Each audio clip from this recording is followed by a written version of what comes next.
बिस्मिल्लाहिर्रहमानिर्रहीम रब्बि ज़िदनी इल्मा। अज़ीज़ तलबा अस्सलामु अलैकुम। आज की इस वीडियो लेक्चर में हम एफएससी मैथमेटिक्स पार्ट 2 एक्सरसाइज 1.4 को सॉल्व करेंगे। 1.4 एक्सरसाइज है कि हम अगर हमारे पास मैथमेटिकल इक्वेशंस दी होती हैं तो उन इक्वेशंस का हम ग्राफ किस तरह से ड्रा करते हैं, यानी मैथमेटिकल इक्वेशंस को हम ग्राफिकली किस तरह से रिप्रेजेंट करते हैं। तो हमें इक्वेशन दी होंगी और उन इक्वेशन की मदद से हमने ग्राफ बनाना होगा। अब अगर हम इम्तिहानी नुक्ता नज़र से देखें, एग्ज़ामिनेशन पॉइंट ऑफ व्यू से देखें, तो ये एक्सरसाइज बड़ी ज़्यादा अहमियत नहीं रखती है क्योंकि इसमें सवाल बहुत कम आता है। लेकिन कंसेप्ट के लिहाज से देखें तो हमें पता होना चाहिए कि हमारे पास जो इक्वेशन होती है उसका ग्राफ हम किस तरह से बनाते हैं। तो आइए इस एक्सरसाइज को देखते हैं। इस एक्सरसाइज में हमें 4 तरह के सवालात दिए होंगे जिनका हमने ग्राफ बनाना होगा। पहले नंबर के ऊपर एक्सप्लिसिट फंक्शन के बारे में हमने पढ़ा था एफएससी मैथमेटिक्स पार्ट 1 में कि एक ऐसा फंक्शन जिसमें जो वेरिएबल है, यानी जो इंडिपेंडेंट वेरिएबल है, उसको अलहदा कर दिया जाए और डिपेंडेंट वेरिएबल को अलहदा कर दिया जाए, उसे हम कहते हैं एक्सप्लिसिट फंक्शन। और जिसमें इंडिपेंडेंट वेरिएबल को अलहदा और डिपेंडेंट वेरिएबल को अलहदा ना किया जा सके उसे हम कहते हैं इम्प्लिसिट फंक्शन। उसके बाद हमने पैरामीट्रिक इक्वेशंस के बारे में भी पढ़ा। पैरामीट्रिक इक्वेशंस के ग्राफ होंगे यानी स्टेप फंक्शन के ग्राफ होंगे। उसके बाद लास्ट हमारे पास ट्रिग्नोमेट्रिकल फंक्शंस के ग्राफ होंगे। अब हमारे पास जो एक्सप्लिसिट फंक्शन है उसमें एक्सपोनेंशियल इक्वेशंस भी आ सकती हैं और सिंपल फंक्शन भी आ सकते हैं। तो आइए देखते हैं। अब एक्सप्लिसिट फंक्शन से जिस तरह हमने कहा कि इंडिपेंडेंट वेरिएबल अलहदा हो जाता है और डिपेंडेंट वेरिएबल यानी वाई अलहदा हो जाता है, यानी वाई को इन टर्म्स ऑफ एक्स हम लिख सकते हैं। अब देखिए हमने एक्सपोनेंशियल ग्राफ बनाना है, यानी y इक्वल है 2 पावर x। ये एक इक्वेशन है, इसका ग्राफ हमने बनाना है। किस तरह से बनता है याद रखें, जितने भी एक्सपोनेंशियल फंक्शन होते हैं उनका ग्राफ एक कर्व टाइप बनता है, एक कर्व बनती है उसकी। अब ग्राफ बनाने का तरीका ये होता है कि हम एक साइड पे x लिख लेते हैं यानी इंडिपेंडेंट वेरिएबल लिख लेते हैं और दूसरी साइड पे डिपेंडेंट वेरिएबल लिख लेते हैं।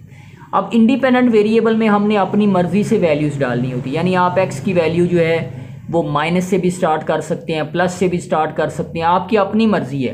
तो यहाँ पर जो x की वैल्यू है वो -4 से स्टार्ट की हुई। कोई ज़रूरी नहीं है कि आप -4 से स्टार्ट करें, आप -5 से भी स्टार्ट कर सकते हैं, आप 0 से भी स्टार्ट कर सकते हैं, माइनस वाली वैल्यूज़ को ओमिट भी कर सकते हैं। ये अब हमारा अपना है कि हम किस तरह से लेके चलते हैं। नेगेटिव और पॉजिटिव वैल्यूज़ को रखने का फ़ायदा ये हो जाता है कि हमें फिर एक ग्राफ जो है ना वो वाज़े मिल जाता है। -4 -3 -2 -1 0 1 2 3 4, यानी आधी हमने जो वैल्यूज़ है वो पॉजिटिव ली हैं और उसी तरह की वैल्यूज़ जो है ना आधी हमने नेगेटिव ली है। अब जब x की जगह लिखेंगे हम -4 तो इसका जवाब आएगा y इक्वल 2 पावर -4। वो नीचे आके 1/2 पावर 4 हो जाएगा। उसको सॉल्व करने से आंसर ये y का निकल आएगा। -3 यहाँ लिखेंगे तो ये आ जाएगा 2 पावर -3। उसको सॉल्व करेंगे तो ये आ जाएगा। ये सारी इसके कारस्पॉन्ड वैल्यूज़ आती जाएंगी, यानी -4 के कारस्पॉन्ड ये आ जाएगा, -3 के कारस्पॉन्ड ये आ जाएगा, -2 के कारस्पॉन्ड ये आ जाएगा एंड सो ऑन। ये x वाली वैल्यूज़ हैं। हमें पता है ग्राफ के अंदर जो ग्राफ पेपर होता है उसमें इक्वल होती हैं बॉक्सेस बने हुए, लेकिन ये चूँकि हैंड से हमने बनाया है तो आप पेपर पे हैंड से भी बना सकते हैं। ये 0 है, इसके इस साइड पे हमारे पास x नेगेटिव है और इस 0 के इस साइड पे हमारे पास x पॉजिटिव है। y में कोई नेगेटिव वैल्यूज़ नहीं आ रही तो ये 0 के ऊपर वाली साइड पे y की जितनी भी हैं वो पॉजिटिव वैल्यूज़ होती हैं। -4 के कारस्पॉन्ड देखें क्या आता है, 0.06 आ गया। -4 के कारस्पॉन्ड, तो -4 के कारस्पॉन्ड जो आता है वो हम लिख देंगे।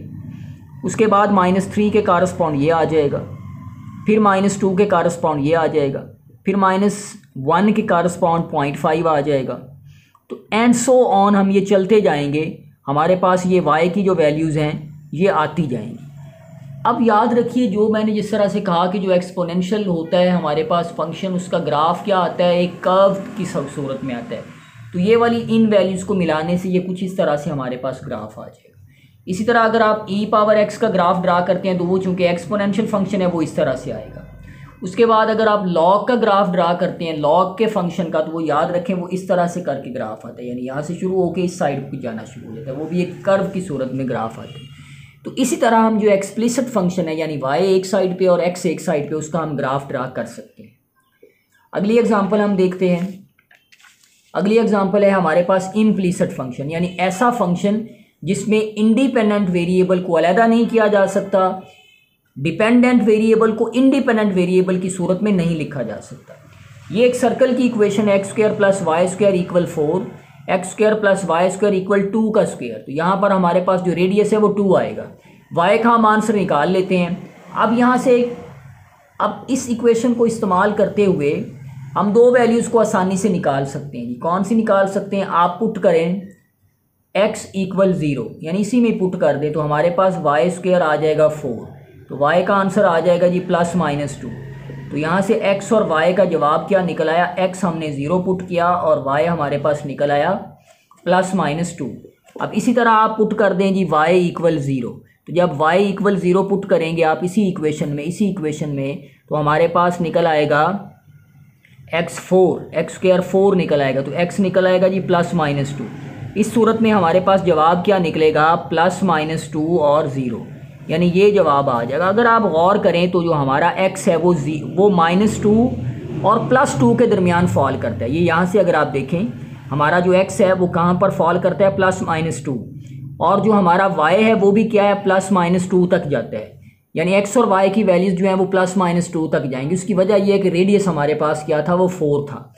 तो स्क्वायर रूट करेंगे तो हमारे पास जवाब क्या निकलेगा? Plus minus. इसी वजह से आप देखें, ज़रा गौर करें, हमने x को स्टार्ट किया 0 से, जब 0 से स्टार्ट किया तो माइनस 2 तक ले आए, यानी इसमें हमारी सारी वैल्यूज़ कवर होगी। माइनस 2 भी आ गया और 2 भी आ गया। आप इसको इस तरह से भी शुरू कर सकते थे, माइनस 2 फिर माइनस 1 फिर 0 फिर 1 फिर 2 फिर आगे आप स्क्वायर रूट 3 भी लिख सकते थे, क्योंकि स्क्वायर रूट 3 जो है वो 1 और 2 के दरमियान में आता है। अब इसके कारस्पॉन्ड 0 अगर आप इसमें दर्ज करते हैं x की जगह तो ये जवाब आ जाएगा, 1 दर्ज करते हैं तो ये आ जाएगा, 3 का स्क्वायर रूट दर्ज करते हैं तो ये आ जाएगा। ये ना भी 3 का स्क्वायर रूट दर्ज करें तो इट्स ओके, 2 पे 0 आ जाएगा। अब देखें, सबसे पहले तो हम एंड वाले पॉइंट्स को ड्रॉ करते हैं। यहाँ पर 0 था, इसके इस साइड पे हमारे पास x नेगेटिव होता है तो माइनस 2 और 0 आ गया। इसके इस साइड पे हमारे पास x पॉजिटिव होता है, इसके ऊपर क्या है? हमारे पास y पॉजिटिव और नीचे ये वैल्यूज़ आ गया। अब इसके इन बैटवीन हमने वैल्यूज़ को ड्रॉ करना, तो इसके इन बैटवीन क्या था? एक ये था, 1 वाली वैल्यू आ जाएगी, जितनी ये वैल्यू है उतनी इधर वैल्यू है, ये वाली, ये सिर्फ दरमियान में साइन का फ़र्क है और वैल्यूज़ आगे पीछे हैं। इसी तरह जो नीचे वैल्यू है वही यहाँ पर वैल्यू है। अब इनको मिलाने से क्या बन जाएगा? एक सर्कल हमारे पास बन जाएगा। और सर्कल कौन सा है? जिसका सेंटर कहाँ पर है? 0 0 के ऊपर। ये किस तरह का ग्राफ था? ये एक्सप्लिसिट फंक्शन का ग्राफ था। इसके बाद आगे देखें, एग्जांपल है, ये भी एक एक्सप्लिसिट फंक्शन है, यानी हम अलहदा नहीं कर सकते x और y को, और ये एक एलिप्स है। इसको भी हम वैसे ही सॉल्व करेंगे। सबसे पहले तो इसका बटा ख़त्म करेंगे, इसका एलसीएम आ जाएगा 36 से इसको भी मल्टीप्लाई करेंगे, इसको भी मल्टीप्लाई करेंगे, इसको भी मल्टीप्लाई करेंगे, तो हमारे पास जवाब आ जाएगा 9x square plus 4y square plus 36 आ गया। वैसे ही हम इसको सॉल्व करेंगे, x 0 रखेंगे तो y आ जाएगा प्लस माइनस 3, y 0 रखेंगे तो x आ जाएगा प्लस माइनस 2। अब ज़रा गौर करें, हमारे पास x y क्या निकल आया? यहाँ से x 0 और प्लस माइनस 3, फिर x y क्या निकल आया हमारे पास? प्लस माइनस 2 और 0 निकल आया। अब ज़रा गौर करें, हमारे पास जो x वेरी कर रहा है वो कर रहा है -2 से 2 तक, और y का जो जवाब आ रहा है वो मैक्सिमम क्या आ रहा है? +3, और मिनिमम क्या आ रहा है? -3। अब इसी तरह हम करेंगे कि +2 और -2 के दरमियान जितनी भी वैल्यूज़ हैं उनको लिख लेंगे, तो वो हमने लिख ली, और उसके कारस्पॉन्ड जो वैल्यूज़ आती थी y की, इसमें दर्ज करने से जो हमारे पास y की जो वैल्यूज़ आती थी वो भी हमने ये ड्रॉ कर दी। अब देखिए, पहले तो कोनों वालों को दर्ज करेंगे। -2 0 यहाँ आ गया, 2 0 यहाँ आ गया, 0 3 यहाँ आ गया, और 3 व -3 0 और -3 आ गया। इस वाले हिस्से को हम मेजर एक्सिस कहते हैं, जो बड़ा होता है, और ये वाला हिस्सा जो कहलाता है ये माइनर एक्सिस कहलाता है। ये वाला मेजर एक्सिस, ये वाला मेजर एक्सिस, और ये वाला एलिप्स का माइनर एक्सिस कहलाता है। अब बाकी जो वैल्यूज़ हैं 1 के कारस्पॉन्ड वो जहाँ आती है, जितनी यहाँ आएगी उतनी यहाँ आ जाएगी, जितनी यहाँ आएगी उतनी यहाँ आ जाएगी। तो इस तरह इन पॉइंट्स को मिलाने से हमारे पास जो आएगा उसे हम क्या कहते हैं? एलिप्स कहते हैं। और ये भी एक एक्सप्लिसिट फंक्शन का ग्राफ है। आगे है जी पैरामीट्रिक इक्वेशंस के ग्राफ।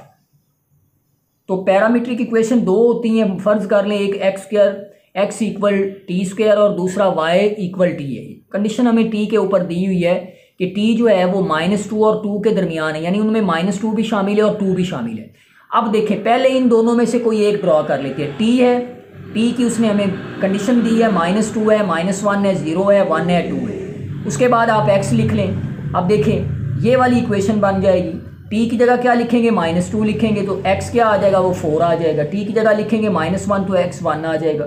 टी की जगह 0 लिखेंगे तो एक्स 0 आ जाएगा। टी की जगह 1 लिखेंगे तो 1 आ जाएगा। टी की जगह 2 लिखेंगे तो 4 आ गया। इसी तरह वाई की बात करें, वाई में जब टी की जगह क्या लिखेंगे -2 तो -2 आ गया।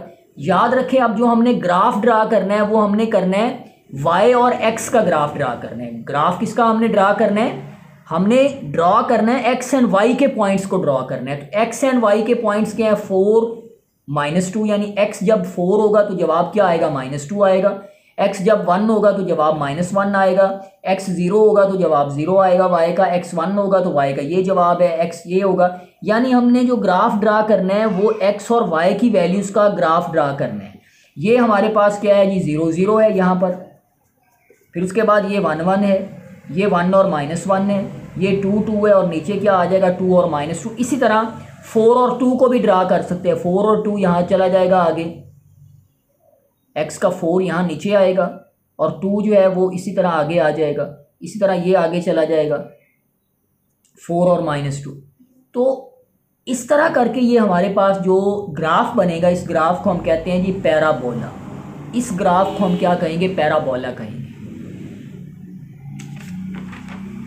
आगे हमारे पास है ग्राफ ऑफ डिसकंटिन्यूअस फंक्शन, यानी उन फंक्शंस का ग्राफ जो स्टेप फंक्शन है जो किसी एक पॉइंट पे डिसकंटिन्यूअस हो जाते हैं, जिस पे उनकी जवाब नहीं आता। तो ये भी बड़ा आसान है।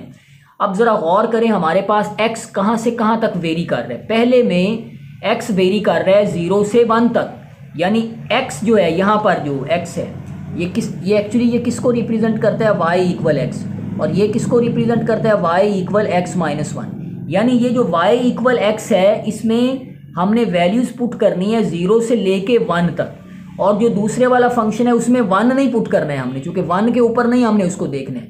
1 से बड़ा और 2 या 2 से छोटे के ऊपर देखेंगे। तो देखिए अब 0 और 1 के दरमियान हम ये पॉइंट ले सकते हैं। 0 है, फिर 0.5 है, फिर 0.8 है, फिर 1 है, फिर 1.5 है, 1.8 है, 2 है। अब ज़रा गौर करें, हमारे पास जो यहाँ से लेके यहाँ तक है 0 और 1 के ऊपर है, ये कौन सा है फंक्शन चलेगा, y equal x। y equal x एक स्ट्रेट लाइन हमें बनेगी, 0 0 से शुरू होगी, यहाँ से शुरू होता है और ये एक स्ट्रेट लाइन बनेगा y इक्वल x। और ज़रा गौर करें, हमने ये कहा था कि ये वाला जो अगले वाला फंक्शन है ये y इक्वल x -1 है, लेकिन 1 के ऊपर ये डिफाइन नहीं है। इसीलिए जब हमने ग्राफ ड्रा किया तो 1 के ऊपर इस तरह गोल सा सर्कल लगा दिया, जो इस बात को जाहिर करता है कि 1 के ऊपर हमारा कोई आंसर नहीं आ रहा, बल्कि 1 के बाद आंसर आ रहा है। तो ये भी एक लीनियर फंक्शन इक्वेशन थी, ये भी एक लीनियर इक्वेशन थी, तो दोनों का जवाब तो एक स्ट्रेट लाइन ही आएगी। लेकिन ये जो स्ट्रेट लाइन है ये हर वैल्यूज़ के ऊपर डिफाइन होगी, इसका जवाब निकल आएगा। लेकिन ये जो नीचे वाली स्ट्रेट लाइन है ये x जो है ग्रेटर देन 1 है, लिहाजा हमने यहाँ क्या लगा दिया, इस तरह करके सर्कल लगा दिया 1 के ऊपर, ताकि 1 के कारस्पॉन्ड ये जाहिर करता है कि इसका कोई ग्राफ या जवाब नहीं आ रहा, बल्कि 1 के बाद इसके जवाब आ रहे हैं। तो 1 के ऊपर ये डिसकंटिन्यूअस है। तो इस तरह से हम इन ग्राफ को ड्रा करते हैं। उसके बाद लास्ट के ऊपर होता है हमारा ट्रिग्नोमेट्रिकल फंक्शन। ये दो फंक्शन है हमारे पास, y इक्वल कॉस एक्स और y इक्वल साइन एक्स, ये फंक्शन है। और हमारे पास ये जो हमने बनाया हुआ है, ये बनाया हुआ है कॉस का, हमने बनाया हुआ है, क्या बनाया हुआ है जी, y इक्वल एक्स के ऊपर। एक y इक्वल एक्स है और एक y कॉस एक्स है। कॉस और साइन जो है वो दोनों ही इस तरह चलते हैं, -पाई और पाई के दरमियान एक कंटिन्यूस इनका ग्राफ बनता है। अब देखिए, चूँकि इनकी जो हम इनपुट और आउटपुट करते हैं वो क्या वो -पाई से पाई तक, उसने कंडीशन हमें दिया पाई से पाई तक करेंगे हम इसके अंदर जो x की वैल्यूज़ पुट करेंगे।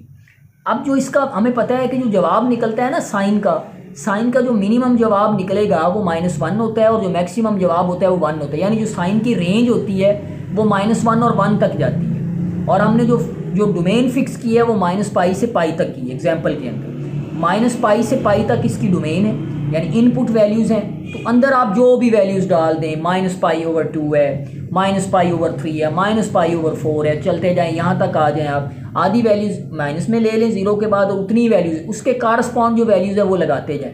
अब ऐसा करने के बाद हमारे पास जो जवाब आएगा वो इस तरह करके ग्राफ बनेगा, ये वाला। और ये जो लाइन आपको नज़र आ रही है ये y = x यानी स्ट्रेट लाइन की इक्वेशन है। तो इस तरह से हम ग्राफ बनाते हैं, यानी हमारे पास अगर कोई मैथमेटिकल इक्वेशन दी होती है तो उनको उसका हम ग्राफ बना सकते हैं इनपुट वैल्यूज़ करके, यानी कि इंडिपेंडेंट वेरिएबल की वैल्यूज़ डाल के जो डिपेंडेंट वेरिएबल होता है उसकी वैल्यूज़ को हम निकाल लेते हैं, फिर ग्राफ पेपर के ऊपर उनको हम ड्रॉ करने के बाद अपना ग्राफ बना लेते हैं। यानी इक्वेशन को ग्राफिकल रिप्रेजेंटेशन में दिखाया जा सकता है कि इक्वेशन जो मैथमेटिकल होती हैं उनका क्या ग्राफ बनता है। अब ज़रा आप देखें हमारी जो एक्सरसाइज है ये भी 4 हिस्सों पर डिपेंड करती है। पहला हिस्सा देखें, हमारे पास या इम्प्लिसिट फंक्शन है या एक्सप्लिसिट फंक्शन है। इसे गौर करें, ये हमने क्वेश्चन किया है एग्जाम्पल के अंदर, यहाँ 9 की जगह हमारे पास 4 था। ये हमने क्वेश्चन किया है इलिप्स वाला, सिर्फ नीचे वाली वैल्यूज़ डिफरेंट थी। एक्सपोनेंशियल वाला हमने क्वेश्चन किया है, वहाँ हमने किया है 2x, यहाँ e⁻2x है। तो ये क्या है, एक एक्सप्लिसिट फंक्शन है, ये भी एक एक्सप्लिसिट फंक्शन है। हमें पता है इसका ग्राफ किस तरह से आएगा। उसके बाद हमने पैरामीट्रिक इक्वेशन का भी ग्राफ किया है, सिर्फ हमारे पास ये चेंज हो रहे हैं अब functions. Draw the graph of the function, ये स्टेप फंक्शन है, ये कंटिन्यूस हो भी सकता है और कंटिन्यूस नहीं भी हो सकता, ठीक है। इस तरह का भी हमने किया है ग्राफ। उसके बाद फाइनली हमारे पास था कि हमने किस तरह से हल करना है, ग्राफिकल सोल्यूशन हमने देना है ट्रिग्नोमेट्रिकल इक्वेशन का। यहाँ देखें आप x = sin 2x है तो हम क्या कर लेंगे, y = x कर लेंगे और y = sin 2x करके हम ग्राफ ड्रा कर लेंगे। तो आज के इस वीडियो लेक्चर में हमने देखा कि हम किस तरह से ग्राफ को ड्रा करते हैं और 4 तरह के ग्राफ को ड्रा करने का हमने तरीका देखा। नंबर 1, एक्सप्लिसिट फंक्शन का ग्राफ किस तरह ड्रा करते हैं, इम्प्लिसिट फंक्शन का ग्राफ किस तरह से ड्रा करते हैं। उसके बाद वो फंक्शन जो स्टेप फंक्शन होता है, जो कंटिन्यूस हो भी सकता है और कंटिन्यूस नहीं भी हो सकता, उसका ग्राफ किस तरह से ड्रा करते हैं। फिर पैरामीट्रिक इक्वेशंस का ग्राफ किस तरह से ड्रा करते हैं। और फाइनली ट्रिग्नोमेट्रिक जो फंक्शंस होते हैं, साइन है, कॉस है, टेजेंट है, सीकेंट है या उनका उलट है, उनका ग्राफ हम किस तरह से ड्रा करते हैं। उम्मीद करता हूँ ये वीडियो लेक्चर आपको पसंद आया होगा। पसंद आए लाइक करें, शेयर करें, चैनल पर नए हैं तो ज़रूर सब्सक्राइब करें। जैसा कि मैंने आपसे पहले कहा, हमारे चैनल का जो मोटो है वो नो नीड ऑफ ट्यूशन है। और ये जो एक्सरसाइज हमने की है, एक्सरसाइज 1.5, ये एक्सरसाइज 1.5 हमने की है। तो एक्सरसाइज 1.5 है ये बुनियादी तौर पर इम्तिहानी नुक्ता नज़र से तो इतनी ख़ास नहीं है, लेकिन हमने इसको ये कॉन्सेप्ट को सीखा कि किस तरह से हम इक्वेशंस का, मैथमेटिकल इक्वेशंस का ग्राफ किस तरह से ड्रा आउट करते हैं। Thank you very much.